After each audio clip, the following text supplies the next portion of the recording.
आजकल कराची में एक ऐसे दौर में रह रहे हैं ना जहाँ पर हम यहाँ की जो हुक्मरान जमात है पीपल्स पार्टी उस पर तनकीद करते हैं और ठीक तनकीद करते हैं। जब इस शहर की तारीख का बतौर मजमूई जायज़ा लिया जाएगा तो फिर तो जिन पर तनकीद होगी उनमें सिर्फ उन लोगों का नाम नहीं आएगा ना कि जिनकी जिम्मेदारी थी और गटर पर ढक्कन नहीं लगाया और बच्चा मर गया, जिसकी जिम्मेदारी थी गुल प्लाजा में हिफाजती इंतजाम नहीं किया और बच्चा जल गया। शायद उनका नंबर तो दूसरे नंबर पर आए। पहले नंबर पर तो उन पर तनकीद नहीं होगी कि जिनके पास इक़्तिदार था लेकिन बसें जलती रही, इक़्तिदार था हर हफ्ते शहर बंद होता रहा, इक़्तिदार था लेकिन बोरी में लाशें मिलती रही, इक़्तिदार था लेकिन बंदे ड्रिल होते रहे, इक़्तिदार था लेकिन भत्ते की पर्चियां जाती रही। फिर तो मुजरिमीन की फहरिस्त में उनका नाम सरे फहरिस्त आएगा ना। ये तो ज्यादा बड़ा गुनाह है। नहीं, ऐसा नहीं है। कुछ तो होते हैं मोहब्बत में जुनून के आसार और कुछ लोग भी दीवाना बना देते हैं। तो कुछ गलतियां वाकई हमारी थी, कुछ हमारे ऊपर लादी गई। मतलब एक जमाने में कराची में टिकट्स चला करते थे कि कराची में टारगेट किलिंग और समेत दीगर वाकयात में हलाक होने वालों की तादाद 13 हो गई जी।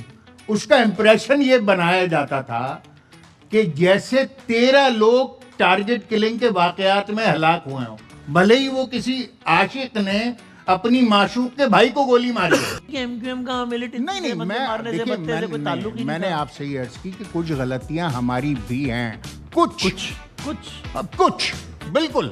हमें उतना बुरा कहा जाए जितने बुरे हम थे, उससे ज्यादा नहीं। आप ही बता दें कितने थे। देखिए किसी हम अगर अर्ज करेंगे तो शिकायत मैं अर्ज करता हूं ना आपसे कि किसी की तरफ देखता तो मैं भी हूं, बहुत बुरा नहीं, इतना बुरा तो मैं भी हूं।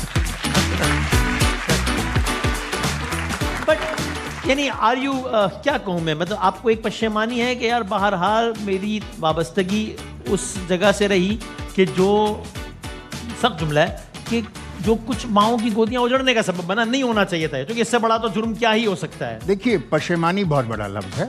अच्छा हाँ। माँ की गोद उजड़ना तो उससे नहीं, आप गलत कॉनोटेशन में ले रहे हैं उसको। मुझे अपने माजी पर कोई शर्मिंदगी नहीं है। गलतियां हुई हैं, बिल्कुल हुई हैं। मैं सरे तस्लीम उस पर खम करता हूं और जो गोदियां उजड़ी हैं मुझे उसका बहुत ज्यादा दुख है। नहीं होना चाहिए था, बिल्कुल नहीं होना चाहिए था। ना होता तो ज्यादा बेहतर होता।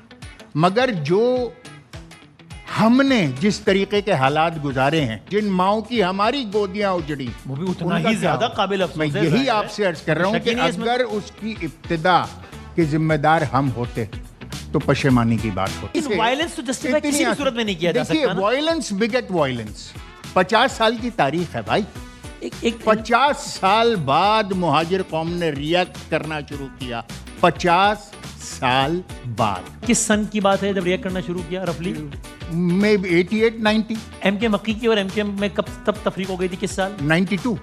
91-92 में तो ये भी हुआ ना कि एक महाजिर ने दूसरे महाजिर को मारा और लास्ट में जी महाजिर का नारा लगा दिया। वो तो मैं आपसे यही अर्ज कर रहा हूँ ना कि ये तो बहुत थोड़ी देर के लिए हुआ। मिसाल के तौर पर कोई किसी शख्स को मारना शुरू कर दे, एक थप्पड़ मार दे गुजर जाए, दूसरा थप्पड़ मार दे गुजर जाए, तीसरा मार दे गुजर जाए, तो लोग ये नहीं कहेंगे कि झगड़ा हो रहा है।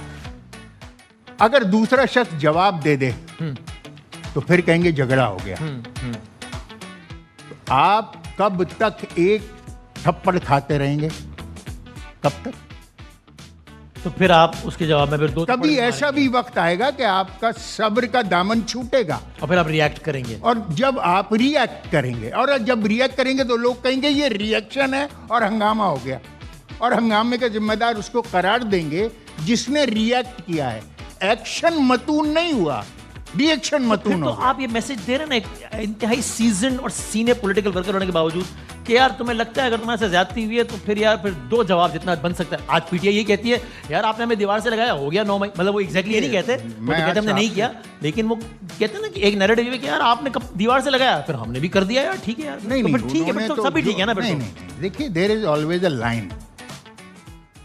मुल्क के कौमी दिफाई इदारे वो किसी भी मुल्क के लिए रेड लाइन होते हैं, किसी भी पॉलिटिकल पार्टी के लिए जान की तकरीम भी तो किसी भी पॉलिटिकल पार्टी के लिए रेड लाइन होता है। हाँ, ये दो तरफा होता है भैया, ये दो तरफा होती है तकरीम, एक तरफा नहीं होती।